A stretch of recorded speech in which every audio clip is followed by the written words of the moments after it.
ನನ್ನ ಹೆಸರು ಎಲ್ಸಿ. ನಾನು ಮುಂಡಕ್ಕೆಲ್ ಎಂಬ ಜಾಗದಿಂದ ಬರ್ತಾ ಇದ್ದೇನೆ. 2022 ಸೆಪ್ಟೆಂಬರ್ ತಿಂಗಳಲ್ಲಿ ನಾನು ಇಲ್ಲಿ ಬಂದು ಒಡಂಬಡಿಕೆಯನ್ನು ಮಾಡಿದ್ದೇನೆ. 10 ವರ್ಷದಿಂದ ನಾನು ಬ್ಲೀಡಿಂಗ್ನಿಂದ ಬಳಲುತ್ತಿದ್ದೇನೆ. ನಾನು ತೋರಿಸದ ಡಾಕ್ಟರ್ಗಳಿಲ್ಲ, ಸೇವಿಸದೇ ಇರುವ ಔಷಧಿಗಳಿಲ್ಲ. ಅಲೋಪತಿ, ಆಯುರ್ವೇದ, ಹೋಮಿಯೋಪತಿ ಎಲ್ಲವನ್ನು ಮಾಡಿದ್ದೇನೆ. ನನ್ನನ್ನು ಎಲ್ಲರೂ ಹೀಯಾಳಿಸುತ್ತಿದ್ದರು. ಏನಕ್ಕೆ ನೀನು ಮದಿಗಾಗಿ ಕಾಸರಗೋಡಿನಿಂದ ಹಿಡಿದು ಕನ್ಯಾಕುಮಾರಿವರೆಗೂ ಓಡಾಡ್ತಾ ಇದೆಯಾ, ನಾಚಿಕೆ ಇಲ್ಲವೇ? ಬ್ಲೀಡಿಂಗ್ ಸ್ಟಾರ್ಟ್ ಆದರೆ ತಿಂಗಳುಗಟ್ಟಲೆ ನಿಲ್ತಿತ್ತು. ಮದ್ದಿಲ್ಲದೆ ಏನೂ ಆಗ್ತಾ ಇರಲಿಲ್ಲ. ನಾನು ಅನಿಮಿಕ್ ಆಗ್ತಾ ಇದ್ದೆ ಹಾಗೂ ಯಾವುದೇ ಕೆಲಸ ಮಾಡಲು ಆಗ್ತಾ ಇರಲಿಲ್ಲ. ಮನೆ ಕೆಲಸ ಕೂಡ ಮಾಡಲು ಆಗ್ತಾ ಇರಲಿಲ್ಲ. ಇಲ್ಲಿ ಬಂದು ಒಡಂಬಡಿಕೆ ಮಾಡಿದ ಆ ತಿಂಗಳಿನಿಂದ ಇವತ್ತಿನವರೆಗೂ ಕೃಪಾಸನಂ ತಾಯಿಯವರು ನನಗೆ ರೋಗ ಸೌಖ್ಯವನ್ನು ಕೊಟ್ಟು ಅನುಗ್ರಹಿಸಿದ್ದಾರೆ. 2020ರಲ್ಲಿ 17 ವರ್ಷವಿದ್ದ ನನ್ನ ಮಗಳನ್ನು ನಾನು ಕಳ್ಕೊಂಡೆ. ಅವಳಿಗಾಗ 17 ವರ್ಷ 2 ತಿಂಗಳಾಗಿತ್ತಷ್ಟೇ. ಆಪರೇಷನ್ ಆಗ್ತಿದ್ದ ಟೈಮಲ್ಲಿ ಅವಳು ತೀರಿ ಹೋದ್ಲು. ಇದೊಂದು ಸಡನ್ ಆಘಾತವಾಗಿತ್ತು ನನಗೆ. 2016ರಿಂದ ನಾನು ತುಂಬಾ ಕಷ್ಟದಲ್ಲಿದ್ದೇನೆ. ಆರ್ಥಿಕ ಸ್ಥಿತಿ ತುಂಬಾ ಕಷ್ಟದಲ್ಲಿತ್ತು. ಬಡತನ ನನ್ನನ್ನು ಕಾಡ್ತಿತ್ತು. ಏನೆಂದು ಗೊತ್ತಿರಲಿಲ್ಲ. ಯಾವಾಗ ನೋಡಿದರೂ ಕಷ್ಟಗಳೇ ನನ್ನನ್ನು ಕಾಡ್ತಾ ಇತ್ತು. ಒಂದು ಮುಗಿಯುವಾಗ ಯೋಚಿಸ್ತಾ ಇದ್ದೆ, ಇನ್ನೂ ಒಳ್ಳೆಯ ದಿನಗಳು ಬರ್ಬೋದು ಅಂತ. ಆದರೆ ಹಾಗಿರಲಿಲ್ಲ. ಒಂದಾದ ಮೇಲೆ ಇನ್ನೊಂದು ಕಷ್ಟ ಬರ್ತಾನೆ ಇತ್ತು.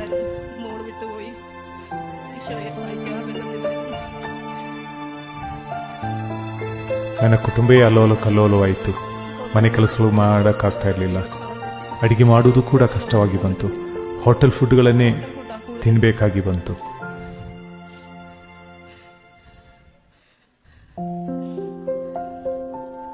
ನಾನು ಒಡಂಬಡಿಕೆ ಮಾಡಲು ಬಂದೆ. ಕಾರಣ ನನ್ನ ಜೀವನದಲ್ಲಿರುವ ಎಲ್ಲ ಬಂಧನಗಳಿಂದ ನನಗೆ ವಿಮುಕ್ತಿ ಸಿಗಲಿ ಎಂದು ಪ್ರಾರ್ಥಿಸಲು. ನಾನು ಒಳ್ಳೆಯ ಭಕ್ತಿ ಮಾರ್ಗದಲ್ಲಿ ಜೀವಿಸುತ್ತಾ ಇದ್ದೆ. ಟೈಮ್ ಸಿಗುವಾಗೆಲ್ಲ ಆರಾಧನೆಗೆ ಹೋಗ್ತಾ ಇದ್ದೆ. ಎಷ್ಟು ಪ್ರಾರ್ಥನೆ ಮಾಡಿದರೂ ನನ್ನ ಕಷ್ಟಗಳು ಹೋಗ್ತಾ ಇರಲಿಲ್ಲ. ನನ್ನ ಸುತ್ತಮುತ್ತಲ ಜನ ಕೂಡ ನನಗೆ, ನನ್ನ ಫ್ರೆಂಡ್ಸ್ ಪ್ರಾರ್ಥನೆ ಮಾಡಿದರು, ಏನೂ ನಡೆಯಲಿಲ್ಲ. ಶಕ್ತವಾದ ಮಧ್ಯಸ್ಥಿಕೆ ಬೇಕಾಗಿತ್ತು. ನಾನು ದೊಡ್ಡಿದಾಗ ಮಾತೆ ಮರಿಯಮ್ಮನವರ ಮಧ್ಯಸ್ಥಿಕೆಯೇ ಬೆಸ್ಟ್ ಎಂದು ನಾನು ತಿಳಿದುಕೊಂಡೆ. ಎಲ್ಲವನ್ನು ಮಾತೆ ಮರಿಯಮ್ಮನವರಿಗೆ ಅರ್ಪಿಸಿದೆ. ಎಲ್ಲರೂ ಹೇಳಿದರು, ನೀನು ಒಡಂಬಡಿಕೆ ಮಾಡಬೇಡ, ನಿನ್ನಿಂದ ಅದು ಕಂಪ್ಲೀಟ್ ಮಾಡಲಾಗಲ್ಲ ಅಂತ. ಅದನ್ನು ನಾನು ಹೇಳಿದೆ, ನಾನು ಒಡಂಬಡಿಕೆ ಮಾಡ್ತೇನೆ ಖಂಡಿತವಾಗ್ಲೂ. ಏಕೆಂದರೆ ಬೇರೆ ಯಾರು ಈ ಭೂಮಿಯಲ್ಲಿ ನನಗೆ ಸಹಾಯ ಮಾಡಲು ಇಲ್ಲ. ಅಷ್ಟು ದೊಡ್ಡ ದುರಂತಗಳ ಮಧ್ಯೆ ನಾನು ಹುಟ್ಟಿದೆ. ಅದು ಯಾರಿಗೂ ಹೇಳಿದರೂ ಅರ್ಥವಾಗುವಂತ ಸ್ಥಿತಿಯಲ್ಲಿರಲಿಲ್ಲ.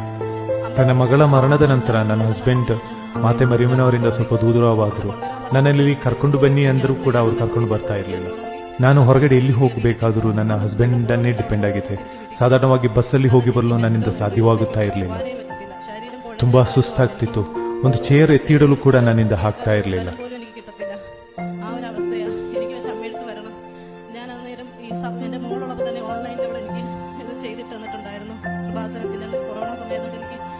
ನಾನು ಮಾನಸಿಕ ಡಿಪ್ರೆಷನಲ್ಲೂ ಆಗಿದ್ದೆ. ನಾನು ಕೃಪಾಸನಂ ಯೂಟ್ಯೂಬ್ ಚಾನೆಲ್ ಸಬ್ಸ್ಕ್ರೈಬ್ ಮಾಡಿದ್ದೆ. ಬೆಳಿಗ್ಗೆ ಮತ್ತು ಸಾಯಂಕಾಲ ಬರುವ ಎಲ್ಲ ಪ್ರಾರ್ಥನೆಗಳನ್ನು ನಾನು ಕೇಳ್ತಾ ಇದ್ದೆ. ಅದರ ಜೊತೆ ಪ್ರಾರ್ಥನೆ ಮಾಡ್ತಾ ಇದ್ದೆ. ಲೈವ್ ಬರುವ ಪ್ರಾರ್ಥನೆಗಳ ಜೊತೆ ನಾನು ಪ್ರಾರ್ಥನೆ ಮಾಡ್ತಾ ಇದ್ದೆ. ಅಲ್ಲಿ ಪ್ರೇಯರನ್ನು ನಾನು ಲೈವ್ ಹಾಕ್ತಾ ಇದ್ದೆ. ಮಾತೆ ನನಗೂ ಕೂಡ ಅಲ್ಲಿ ಬರಬೇಕು ಎಂದು, ಒಡಂಬಡಿಕೆಯನ್ನು ತಗೊಳ್ಬೇಕು ಎಂದು. ಕೆಲವೊಮ್ಮೆ ನಾನು ಏಕೆ ಜೀವಿಸಬೇಕೆಂದು ಕೂಡ ಅನ್ಕೊಳ್ತಾ ಇದ್ದೆ. ಜೀವನವೇ ಬೇಡ ಎಂಬ ಕೆಟ್ಟ ಚಿಂತೆ ಬರುವಾಗ ನಿನ್ನನ್ನು ಸೃಷ್ಟಿಸಿದ ನಿನ್ನ ಕರ್ತನನ್ನು ಯೋಚಿಸು ಎಂದು ವಾಕ್ಯ ಹೇಳ್ತಾ ಇದೆ. ನಾನು ಹೇಳಿದೆ, ಕರ್ತನೇ, ನಾನು ಹುಟ್ಟಿದಾಗ ನಿನ್ನ ಹಿಂದೆಯೇ ಬರ್ತಾ ಇದ್ದೇನೆ. ಆದರೂ ಏಕೆ ನನಗೆ ಪದೇ ಪದೇ ಯಾವಾಗಲೂ ಕಷ್ಟವೇ ನೀನು ಕೊಡ್ತಾ ಇದೆಯಾ ಎಂದು ಕೇಳಿದೆ. ಮಾತೆ ಮರಿಯಮ್ಮನವರೇ, ನನಗೆ ಸಹಾಯ ನೀವು ಮಾತ್ರ ಇದ್ದೀರಾ. ಹೆಂಗಾದ್ರೂ ಮಾಡಿ ನಾನು ಕರ್ಕೊಂಡು ಬಂದು ಒಡಂಬಡಿಕೆಯನ್ನು ಮಾಡುವಂತೆ ಮಾಡಿದೆ ಅಂತ ಮೆಸೇಜ್ ಹಾಕ್ತಾನೆ ಇದ್ದೆ. ಒಂದು ಶನಿವಾರ ನನ್ನ ಹಸ್ಬೆಂಡ್ ಹೇಳಿದ್ರು, ನೀನು ರೆಡಿ ಆಗು, ನಿನ್ನನ್ನು ನಾನು ಕರ್ಕೊಂಡು ಹೋಗುತ್ತೇನೆ. ನಾನು ಕೇಳಿ ಕೂಡ ಇರಲಿಲ್ಲ. ನಾನು ಇಲ್ಲಿ ಬಂದು ಒಡಂಬಡಿಕೆಯನ್ನು ಮಾಡಿದೆ. ನಾನು ಒಡಂಬಡಿಕೆ ಮಾಡಿದ ಆ ಕ್ಷಣದಿಂದ ನನ್ನ ಜೀವನವೇ ಚೇಂಜ್ ಆಗಿದೆ. ನಾನು ಯಾವತ್ತೂ ನನ್ನ ಜೀವನದಲ್ಲಿ ಯಶಸ್ಸು ಕಂಡಿರಲಿಲ್ಲ. ನಾನೇನು ಪ್ರಾರ್ಥನೆ ಮಾಡಿದ್ರು ನನಗೆ ಸಿಗ್ತಾ ಇರಲಿಲ್ಲ. ಇವಾಗ ಅದಲ್ಲ, ಮಾತೆ ಮರಿಯಮ್ಮನವರು ನಾನು ಏನು ಬೇಕು ಎಂದು ಹೇಳಲಿ ಅಂತ ಕಾಯ್ತಾ ಇರುವಂಗೆ ನನಗೆಲ್ಲ ಕಾರ್ಯಗಳನ್ನು ಮಾಡಿಕೊಡ್ತಾ ಇದ್ದಾರೆ. ನಾನು ನಿನ್ನ ಜೊತೆ ಇದ್ದೇನೆ. ನನ್ನನ್ನು ಸೋಲಿಸದೆ ನಿನ್ನನ್ನು ಮುಟ್ಟಲು ಯಾರಿಗೂ ನಾನು ಬಿಡುವುದಿಲ್ಲ. ಮಾತೆ ಮರಿಯಮ್ಮನವರು ನನ್ನನ್ನು ಯಾವಾಗಲೂ ಕಾಪಾಡ್ತಾ ಇದ್ದಾರೆ. ಈಗ ರಾತ್ರಿ ನನಗೆ ಒಳ್ಳೆ ನಿದ್ರೆ ಬರ್ತಾ ಇದೆ. ಮೊದಲು ನನಗೆ ಬೈಬಲ್ ಓದಕ್ಕೆ ಆಗ್ತಾ ಇರಲಿಲ್ಲ. ಇವಾಗ ನನಗೆ ತುಂಬಾ ಟೈಮ್ ಇದೆ, ನನಗೆ ಓದಕ್ಕೆ ಆಗ್ತಾ ಇದೆ.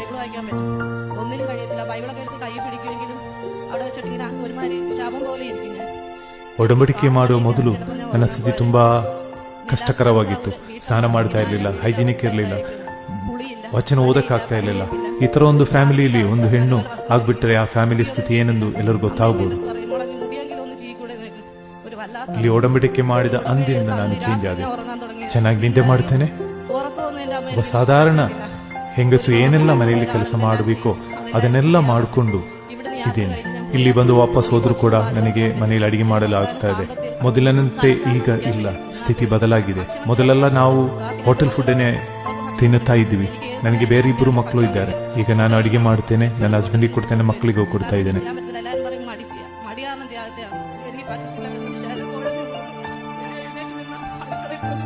ನನ್ನ ಎಲ್ಲ ಕಷ್ಟಗಳು ನನ್ನ ಮಾತೆ ಮರಿಯಮ್ಮನವರಿಗೆ ಮಾತ್ರ ಅರ್ಥ ಆಗುತ್ತದೆ.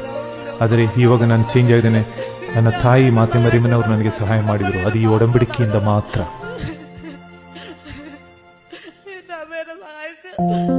ಯೇಸುವೆ ಸ್ತುತಿ, ಯೇಸುವೆ ಆರಾಧನೆ. ನನ್ನ ತಾಯಿ ನನಗೆ ಹೆಲ್ಪ್ ಮಾಡಿದರು. ಅಕ್ಕ, ನೀವು 10 ವರ್ಷಗಳಿಂದ ಮೆಡಿಸಿನ್ ತಗೊಳ್ತಾ ಇದ್ದೀರಾ. ಔಷಧಿಗಳು ತಗೊಳ್ತಾ ಇರುವಾಗ ಕಡಿಮೆ ಆಗುತ್ತಿತ್ತಾ ಏನು? ಕೆಲವು ಮೆಡಿಸಿನ್ಸ್ ವರ್ಕ್ ಆಗ್ತಾ ಇತ್ತು, ಕೆಲವು ವರ್ಕ್ ಆಗ್ತಾ ಇರಲಿಲ್ಲ. ಇಂಗ್ಲಿಷ್ ಮೆಡಿಸಿನ್ ತಗೊಳ್ಳುವಾಗ ನನ್ನ ವಿಕೃತ ರೂಪ ಆಗ್ತಾ ಇದೆ, ಮುಖ ಎಲ್ಲ ಬೇರೇನೋ ಆಗ್ತಾ ಇತ್ತು. ಒಡಂಬಡಿಕೆ ಮಾಡಿದ ಮೇಲೆ ಎಷ್ಟು ದಿನ ಆದಮೇಲೆ ನಿಮಗೆ ಸೌಖ್ಯ ಸಿಕ್ಕಿದೆ? ಒಡಂಬಡಿಕೆ ತಗೊಂಡ ಅದೇ ತಿಂಗಳಿನಿಂದ ನನಗೆ ಸೌಖ್ಯ ಸಿಗ್ತಾ ಇದೆ. ನಾನು ಚಿಕ್ಕಂದಿನಿಂದ ಹೇಗಿದ್ದೀನೋ ಆ ಥರ ಆಗ್ತಾ ಇದ್ದೇನೆ. ಯೇಸು ಕ್ರಿಸ್ತನು ಮುಟ್ಟಿ ಸುಖಪಡಿಸಿದ ಒಂದು ಅನುಭವ. ರಕ್ತಸ್ರಾವದ ಮಹಿಳೆ ಸೌಖ್ಯ ಹೊಂದುವುದು ನಾವು ಬೈಬಲಲ್ಲಿ ಓದುತ್ತೇವೆ. ಆ ಮಹಿಳೆ 12 ವರ್ಷಗಳಿಂದ ಈ ಪ್ರಾಬ್ಲಮ್ ಇಂದ ಬಳಲುತ್ತಿದ್ದರು. ಹಲವರನ್ನು ನೋಡಿದರು, ಹಲವು ವೈದ್ಯರು ನೋಡಿದರು, ತುಂಬಾ ಹಣ ಖರ್ಚು ಮಾಡಿದರು, ಯಾವುದೇ ಪ್ರಯೋಜನ ಸಿಗಲಿಲ್ಲ. ಯೇಸು ಕ್ರಿಸ್ತರು ಮಾತ್ರ ಅವಳನ್ನು ಗುಣಪಡಿಸಬಹುದು ಎಂದು ಅವಳು ನಂಬಿದಳು.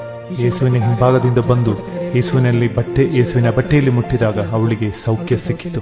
ಯೇಸು ಹೇಳಿದರು, ಮಗಳೇ, ನಿನ್ನ ವಿಶ್ವಾಸವು ನಿನ್ನನ್ನು ರಕ್ಷಿಸಿದೆ. ಎಲ್ಸಿ ಅಕ್ಕನದು ಕೂಡ ಅಂತಹ ವಿಶ್ವಾಸವಾಗಿತ್ತು. ಇಲ್ಲಿ ಬಂದರೆ ಗುಣ ಹೊಂದುವೆ ಎಂದು ನಂಬಿದರು. ಬೇರೆಯವರು ನಿರುತ್ಸಾಹಪಡಿಸಿದರೂ ಕೂಡ ಎಲ್ಸಿ ಅಕ್ಕ ಮಾತೆ ಮರಿಯಮ್ಮನಲ್ಲಿ ವಿಶ್ವಾಸವಿಟ್ಟಳು. ಯೇಸುವಿನಲ್ಲಿ ಬೇಡಿ ತನಗೆ ಸೌಖ್ಯವನ್ನು ಕೊಡಿಸುತ್ತಾಳೆಂದು ನಂಬಿದಳು.